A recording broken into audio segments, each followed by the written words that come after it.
ഇനി രാഷ്ട്രീയ പാർട്ടിക്കാർക്ക് ജാതി മത സംഘടനകളുടെ സഹായമില്ലാതെ ഒരു ഇലക്ഷൻ ജയിക്കാനേ പറ്റത്തില്ല. പൊതുവായ ഒന്നുമില്ല.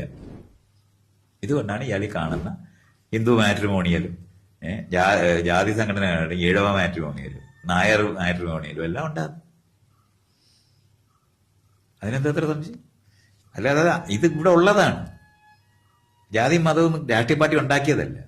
രാഷ്ട്രീയ പാർട്ടിക്കാര് ജനാധിപത്യപരമായിട്ടുള്ള ജനങ്ങളെ സംഘടിപ്പിക്കുന്നതിന് പകരം ഇതിനെ ഉപയോഗിച്ച് ഇലക്ഷൻ ജയിക്കാമെന്ന് കണ്ടുപിടിച്ചു എന്നുള്ളതാണ്. ഇടയ്ക്കൊക്കെ പുള്ളി ലോജിക്കില്ലാത്ത കാര്യങ്ങളൊക്കെ പറയുമെങ്കിലും ഈ പറഞ്ഞത് ശരിയായിട്ടുള്ള കാര്യം തന്നെയാണ്. കാരണം എല്ലാം ജാതിമത സംഘടനകൾ കൂട്ടുപിടിച്ചൊക്കെയാണ് രാഷ്ട്രീയക്കാർ ജയിക്കുന്നത്. സത്യസന്ധമായിട്ടുള്ള കാര്യമാണ്. അന്ന് പണ്ട് ആ മല കയറ്റിയപ്പോൾ മറ്റേ സ്ത്രീകളെ ശബരിമല കയറ്റിയപ്പോൾ കിടന്ന മറ്റേ സുരേന്ദ്രൻ, അദ്ദേഹം BJP, അദ്ദേഹം ഭയങ്കരമായിട്ട് ഈ രീതിയിൽ മതങ്ങളെ ഉപയോഗിച്ചിട്ടൊക്കെയാണ് പിടിച്ചപ്പോൾ പുള്ളി പൊട്ടിപ്പോയി. ഇപ്പോഴും ഒരായുധമാക്കിയത് മതത്തിൻ്റെ രീതിയാണ്. കാരണം ഇവർ ഓൾറെഡി ജാതി മത സംഘടനകൾ ഇല്ലാതെ ഒരു രീതിയിലും ഇവർക്ക് ഇലക്ഷന് ജയിക്കാൻ പറ്റില്ല. അത് വേറൊരു കാര്യം. ഇപ്പോൾ 100% ഇദ്ദേഹം പറഞ്ഞ സത്യമാണ്.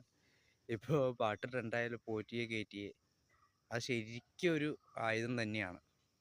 അത് മറ്റേ UDFനൊക്കെ ശരിക്കും മറ്റു പാർട്ടികൾക്ക് LDFനെ പ്രയോഗിക്കാൻ നല്ല ആയുധം തന്നെയാണ്. അപ്പോൾ പലർക്കും അത് പൊള്ളിയിട്ടുണ്ട്. അപ്പോൾ മെയിനായിട്ട് വരുന്നത് ചിലത് അത് സംഭവങ്ങൾ ഉണ്ടാക്കുക തന്നെ ചെയ്യും. അത് ക്ഷേത്ര കാര്യങ്ങളിലൊക്കെ കയറി മതകാര്യങ്ങളിലൊക്കെ ഇപ്പോൾ ഇടപെട്ട് അവർ തന്നെ സ്വയം വരുത്തി വയ്ക്കുന്ന പണിയുണ്ട്. അതാണ് ഇപ്പോൾ പോറ്റിയെ കയറ്റിയെ എന്നുള്ളൊരു സോങ് തന്നെ ഇപ്പോൾ വലിയ ട്രെൻഡായിട്ടിരിക്കുന്നത്. ഇദ്ദേഹം പറയുന്ന കാര്യങ്ങൾ സത്യമാണ്.